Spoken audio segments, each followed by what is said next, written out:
সাল্লাল্লাহু জীবনে আগে কখনো কোনো অন্যায় করেননি। নবী হওয়ার আগেও কখনো তিনি কোনো পাপে লিপ্ত হননি। তিনি মন থেকে চাইতেন সমাজের এই সমস্যাগুলো দূর হয়ে যাক। আপনাকে একটু দেখাচ্ছি, এই যে 5টা সমস্যার কথা বললাম, এই 5টা সমস্যা কিন্তু এখনকার বিশ্বেও আছে।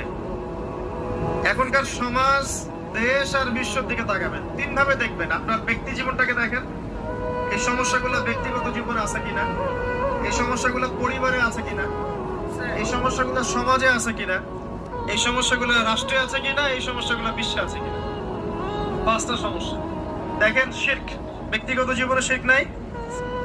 মানুষ এখন আল্লাহকে বাদ দিয়ে মাজার পূজা করে না, কবরে সিজদা করে না। মানুষের আকীদা বিশ্বাস এমন হয়েছে না যে অমুকে আমাকে সন্তান দিতে পারবে, অমুক জায়গায় গেলে রোগ ভালো হয়ে যাবে।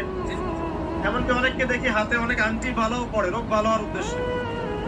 মানুষ আল্লাহর হালালকে হারাম করে না,